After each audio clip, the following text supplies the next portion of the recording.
इस वक्त जी खिता मैं समझता हूँ जंग के एक दहाने पे खड़ा है, और बिलखुसूस उसके जो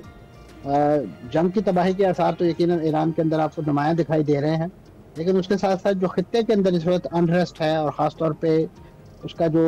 इक्तसादी आप कह लीजिए जो रिपरकशंस हैं, वो इस वक्त इन द मेकिंग हैं। इस वक्त खित्ते के कई ममालिक जो हैं, मिस्र जैसा मुल्क जो है, बहरीन जैसा मुल्क जो है, उन्होंने अपने यहाँ यानी वर्क फ्रॉम होम का ऑप्शन सरकारी मुलाजमी के लिए ऑप्शन कर दिया है, ओपन कर दिया। इसी तरीके से अब राशनिंग का जो है वो ऑर्डर कर दिया गया है कि मुख्तलिफ जो अजनास हैं उसका एक लिहाज से ज़ख़ीरा, बिलखुसूस तेल के हवाले से जो मुल्क तेल के लिए डिपेंडेंट है। इवन पाकिस्तान में जो ओगरा है उनकी तरफ से भी इंस्ट्रक्शन ये सामने आई है कि पाकिस्तान में तेल के रिजर्वायर जो हैं वो इस वक्त उनको इनरिच करने की ज़रूरत है, क्योंकि इस जंग का न सिर्फ अहाता बल्कि इसका दौरानिया जो है ये भी लंबा हो सकता है। और अगर ख़ास तौर पे इस वक्त जो ऑप्शन ईरान के ज़ेरे गौर हैं एक जवाबी रद्दअमल के हवाले से, उसमें एक अहम ऑप्शन जो है उनकी एक अहम गुजरगाह है, आबी गुजरगाह है आब मैं हुरमज़, उसको चोक करने के हवाले से जो है इस वक्त खास तौर पे ऐलान भी सामने आ गया है, बल्कि तो मंजूरी मंसूर दे साहब दी गई इसके है पार्लियामेंट की असरात क्या तरफ से। होंगे खास तौर पर, अगर ये क्योंकि डिसाइड कर लिया गया है, मंजूरी दे दी गई है, तो अब अगर आबना हुर्मुज़ जो है उसे बंद किया जाता है तो उसके क्या असरात होंगे आलमी सतह पर, सियासी सतह पर? देखिए जी, एक तो जो सबसे बड़ी आपकी यानी ये शिपिंग लेन है, यहाँ से तकरीबन दुनिया के तेल का 20% यानी जो ट्रांसपोर्टेशन है वो इसी जगह से होती है, और वो बंद होने से या उसको चौक होने से तेल की कीमतें जो है वो बड़े पैमाने पर बढ़ सकती हैं। फिर इसी तरीके से जो खित्ते के अंदर इस वक्त मौजूद हैं मुख्तलिफ अमेरिकन इंटरेस्ट को सेफ गार्ड करते हुए उनके शिप्स मौजूद हैं, इसी नौयत की चीज़ें, वो अगर इसको खुलवाने के लिए कोई रास्त इक़दाम करते हैं यानी अमेरिकन ऑर्डर पे कि जी इसको खुलवाया जाए, इसको ज़बरदस्ती खुलवाने के लिए मिलिट्री कार्रवाई करते हैं, तो ये एक अलग से प्रॉब्लम पैदा हो जाएगी, क्योंकि इस वक्त ईरान जो है वो अपनी जगह उस पर अटैक है, और ये अगर आबी गुजरगाह भी इस अंदाज से गैर महफूज कर दी गई तो मैं समझता हूँ फिर ईरान जो है वो अपनी जो बहरी आबदोजें हैं उनको एक्टिवेट करेगा। ऐसी सूरत में आप इस खत्ते की जो तबाही का एक नया मंजरनामा जो है अनफोल्ड होता देख सकते हैं। बिल्कुल, और अनफोल्ड हमारी आंखों के सामने ही हो रहा है। लेकिन मंसूर साहब, अब देख रहे हैं प्रॉक्सीज जो है एक्टिव हो रही हैं, हमास की जानिब से भी ईरान की हिमायत का जो बयान सामने आया है, लेकिन आपको लगता है कि जो 2 साल से करीबन इसराइल जारहियत कर रहा है गजा में, और उसके बाद हमास की कोई सिचुएशन है जिसमें वो पार्टिसिपेट कर सकता है ईरान का साथ देने का? देखिए जी, इस वक्त यकीनन हमास हो या हिजबुल्लाह हो या इवन फॉर दैट मैटर वहाँ यमन में हुसी हो, ये तमाम के तमाम एक इनको बहुत हद तक जो है वो न्यूट्रलाइज कर दिया गया है। बिल्कुल हमास तो जिस आजमाइश से इब्तला से दोचार है उसका तो बयान करना ही शायद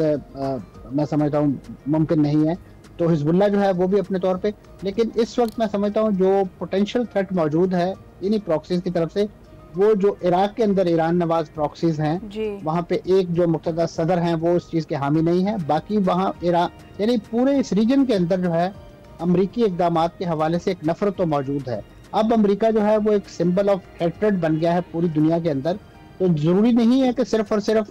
आपको ये प्रॉक्सीज ही अटैक करें। अब हो सकता है अमरीका के अवाम खुद ही, क्योंकि जिस अंदाज से उन पर सफरी पाबंदियां, जिस अंदाज से उनको एडवाइजरी जारी की गई हैं कि अमेरिकन पासपोर्ट होल्डर फलां जगह से निकल जाए, फलां जगह से निकल जाए, ऐसी सूरत में वो जो मेक अमेरिका ग्रेट अगेन वाली बात थी, उन्होंने तो उसको एक पूरी खुली जेल में तब्दील कर दिया है कि अमेरिकन जो हैं उनकी जिंदगियों को हर जगह पे खतरा जो है वो होगा, इसलिए कि वो एक ऐसे मुल्क को रिप्रेजेंट करते हैं, एक ऐसे मुल्क के शहरी हैं कि जिसने आलमी सतह पर कवानीन की, बैन अक़वामी लॉ की और इंसानी हकूक की जितने बड़े पैमाने खिलाफ वर्जियां की हैं, तो ऐसी सूरत में वो एक मैं समझता हूँ काबिल नफरत एंटिटी के तौर पे जो है वो दुनिया में देखे जाएंगे। और इसका इजहार आपको खुद अभी ईरान के अंदर इस जंग के हालात में भी मर्ग बर अमेरिका और मर्ग बर इसराइल के नारे, जिसमें खुद ईरानी सदर शरीक थे, ये हौसला है ईरानी अवाम का जिसको तोड़ने के लिए अमेरिका और इसराइल जो है वो इकट्ठे उन पर पिल पड़े हैं। लेकिन आज भी वो उन्हीं नारों के साथ उनका तेहरान का जो स्क्वायर है मंसूर साहब, एक सवाल जो भी पैदा होता है, ओआईसी का इजलास हुआ है और उस इजलास में अमेरिका की जानिब से जो कार्रवाई की गई है ईरान पर और इस जंग में एंट्री दी गई है उसका जिक्र नहीं है, इसको किस नजर से देखते हैं आप? देखिए जी, उसका अमूमी थ्रस्ट तो यही था कि वो इसी पूरे इशू के हवाले से था, लेकिन मेरा ख्याल है वो जिस वक्त हो रहा था उस वक्त अमेरिका की तरफ से अटैक शायद नहीं हुआ था, उससे उस दौरान शायद हुआ है या उसके बिल्कुल इख्तिताम पर हुआ है। लेकिन उन्होंने इस पूरे इशू को एड्रेस किया। लेकिन उसके साथ साथ जो पैरेलल एक जीसीसी का इजलास हुआ था मिस्र के अंदर, उसमें बड़ी स्ट्रॉन्ग वर्डेड कंडेमिनेशन जो है आई है इसी इशू के हवाले से। अब ये तो बात तय है कि ये चाहे ओआईसी का प्लेटफॉर्म हो, जीसीसी हो या उसके बाद अरब लीग हो, इवन फॉर दैट मैटर आप अक़वाम मुत्तहिदा की बात करें तो ये तो सिर्फ और सिर्फ अब डिबेटिंग सोसाइटीज रह गई हैं जहाँ पे किसी की दरख्वास्त पर इजलास बुलाया जाता है। हर बंदा जो है वो अपनी जरूरत और जोर के मुताबिक जो है वो जोशे बयान दिखाता है, करारदाद का ड्राफ्ट पेश करता है और उसके बाद अमेरिका बहादुर जो है उसको हवा में वीटो के तौर पर लहरा कर अपने अपने घरों को चल दिए जाते हैं। इनके पास किसी के पास कोई ऑपरेशनल फोर्स नहीं है, ये अपने जो ऑर्डर्स हैं, जो करारदादे हैं, उन्हें एग्जेक्टिवली जो है इम्प्लीमेंट नहीं कर सकते। तो अब ये पूरे इदारे जो हैं वो मानवीयत अपनी खो चुके हैं कि जिनके लिए इनको किसी जंगों के खात्मे के लिए और जिस तरह से अमेरिका ने अब अटैक किया है उससे तो यही लगता है कि वाकई कोई इस तरह का आलमी अमन कायम करने वाला इदारा जो है उसका वजूद बिल्कुल बेमायनी है, क्योंकि यहाँ पर वही लग रहा है कि जिसकी लाठी है उसकी भैंस है। अच्छा मंसूर साहब जी, आप कुछ कहना चाह रहे हैं? इवन ओआईसी की जो बात करें तो ओआईसी तो बनाई इसलिए गई थी कि मसला फलस्तीन के हल के हवाले से, अल-कुद्स की आज़ादी के हवाले से, तो अब ओआईसी तो वो पूरा एजेंडा ही फरामोश कर चुकी है। और ये इस हद तक था कि अगर किसी मुल्क पर अटैक होता है, मुसलमान मुल्क पर, तो उसकी अस्करी मदद की जाएगी। तो अब अस्करी मदद के लिए कौन आगे आने को तैयार है? ईरान पर हमला हुआ है, सारे करारदादे और बयानात दे रहे हैं और ओआईसी के इजलास भी बड़े ठंडे कमरों में मुनक्कद हो रहे हैं। बिल्कुल, इससे बढ़कर कुछ ऐसा नहीं है। अच्छा मंसूर साहब, जिस तरीके से अभी हम बात कर रहे हैं अटैक की, तो जो तुर्क खबर इदारा है वो ये कहता है कि वाशिंगटन ने ईरान को जोहरी तंसीब हमले से पहले आगाह कर दिया था और ये खबर भी है कि ईरान ने एक रोज कबल जो यूरेनियम है वो मुंतकिल कर दिया था। तो फिर इस अटैक का मकसद क्या हुआ? क्या महज सिर्फ शोशा के लिए अटैक अमेरिका की तरफ से किया गया?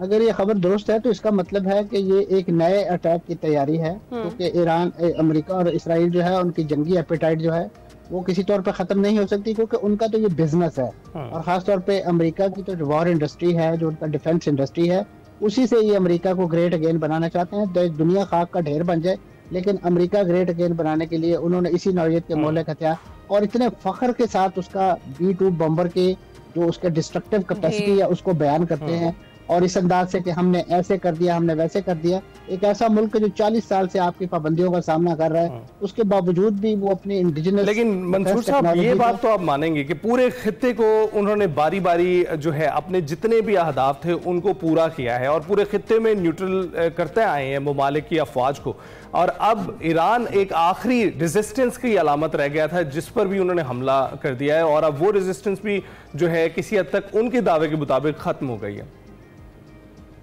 जी, इसमें देखिए जी, ये कौमों की जिंदगी में इस नौइयत की चीज़ें आती हैं। बहुत सारे ऐसे सिविलाइजेशन, बहुत सारे ऐसे ममालिक जिनको इसी नौइयत के एग्रेशन का सामना था, लेकिन उसके बाद भी उन्होंने अपने आप को रिवाइव किया है। मैं समझता हूँ कि इस वक्त एक ब्लेसिंग या एक होप हमें ये दिखाई दे रही है कि जो खित्ते के ममालिक जिनको डराया जाता था किसी दौर में ईरान के हवाले से, और ये जो पूरा एक खित्ते में आपको एक जाल बुना हुआ दिखाई देता है इस वक्त अमरीकी फौजी अड्डों का, वो बुनियादी तौर पे खित्ते के ममालिक से पैसे लेकर ही चलाए जा रहे हैं। बिल्कुल ठीक बताया जा रहा है कि ईरान के जौहरी प्रोग्राम से बचाने के लिए हम यहाँ बैठे हैं। तो अब तो वो तबाह कर दिया, अब आप जाए अपने अपने घरों को, यहाँ क्या कर रहे हैं यहाँ बैठे। बिल्कुल ऐसा ही, लेकिन अभी यहाँ नहीं रुकेंगे। मंसूर जाफर साहब हमारे साथ मौजूद थे और ईरान इसराइल जो तनाज़ा है उस पर हम बात कर रहे थे। अभी हम जाएंगे एक ब्रेक पर, आप कहीं मत जाइएगा।